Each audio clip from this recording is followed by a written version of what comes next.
Sect.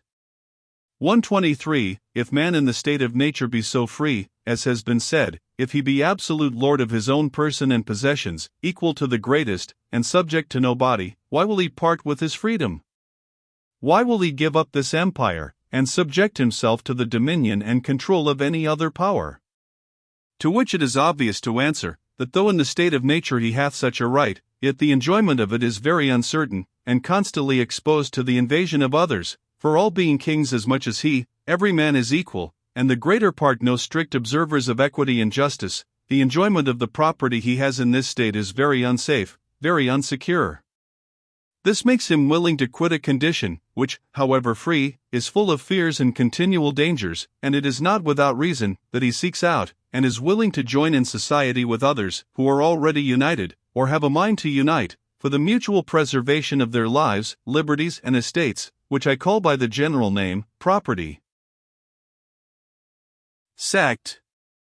124. The great and chief end, therefore, of men's uniting into commonwealths, and putting themselves under government, is the preservation of their property. To which in the state of nature there are many things wanting. First, there wants an established, settled, known law, received and allowed by common consent to be the standard of right and wrong, and the common measure to decide all controversies between them. For though the law of nature be plain and intelligible to all rational creatures, yet men being biased by their interest, as well as ignorant for want of study of it, are not apt to allow of it as a law binding to them and the application of it to their particular cases. Sect. 125. Secondly, in the state of nature there wants a known and indifferent judge, with authority to determine all differences according to the established law, for everyone in that state being both judge and executioner of the law of nature, men being partial to themselves, passion and revenge is very apt to carry them too far, and with too much heat, in their own cases, as well as negligence and unconcernedness, to make them too remiss in other men's. Sect. 126. Thirdly, in the state of nature there often wants power to back and support the sentence when right, and to give it due execution. They who by any injustice offended, will seldom fail, where they are able, by force to make good their injustice. Such resistance many times makes the punishment dangerous, and frequently destructive, to those who attempt it. Sect. 127. Thus mankind, notwithstanding all the privileges of the state of nature, being but in an ill condition, while they remain in it, are quickly driven into society. Hence it comes to pass, that we seldom find any number of men live any time together in this state. The inconveniencies that they are therein exposed to, by the irregular and uncertain exercise of the power every man has of punishing the transgressions of others, make them take sanctuary under the established laws of government, and therein seek the preservation of their property. It is this makes them so willingly give up everyone his single power of punishing, to be exercised by such alone, as shall be appointed to it amongst them, and by such rules as the community, or those authorized by them to that purpose, shall agree on.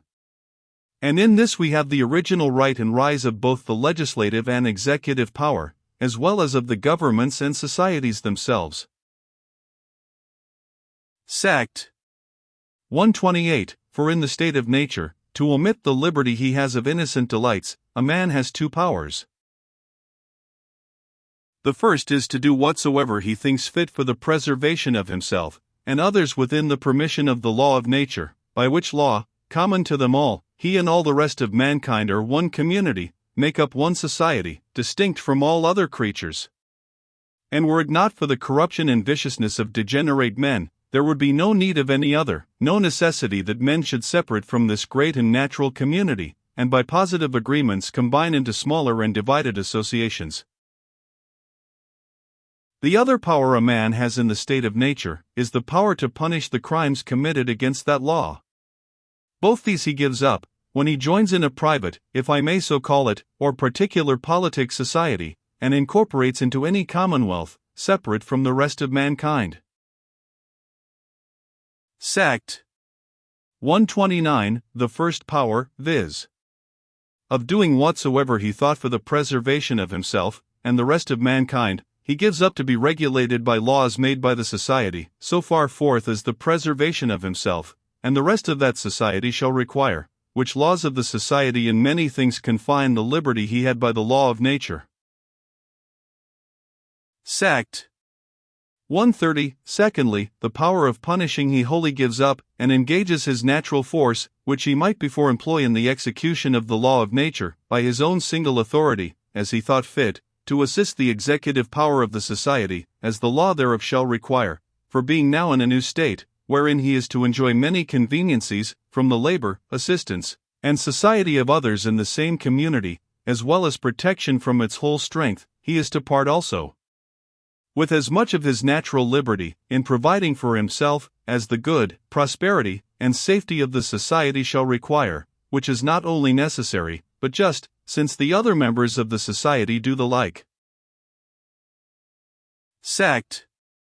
131. But though men, when they enter into society, give up the equality, liberty, and executive power they had in the state of nature, into the hands of the society, to be so far disposed of by the legislative, as the good of the society shall require, yet it being only with an intention in every one the better to preserve himself, his liberty and property. For no rational creature can be supposed to change his condition with an intention to be worse, the power of the society, or legislative, constituted by them, can never be supposed to extend farther than the common good, but is obliged to secure everyone's property, by providing against those three defects above mentioned, that made the state of nature so unsafe and uneasy. And so whoever has the legislative or supreme power of any commonwealth, is bound to govern by established standing laws, promulgated and known to the people, and not by extemporary decrees, by indifferent and upright judges, who are to decide controversies by those laws, and to employ the force of the community at home only in the execution of such laws, or abroad to prevent or redress foreign injuries, and secure the community from inroads and invasion. And all this to be directed to no other end, but the peace, safety, and public good of the people.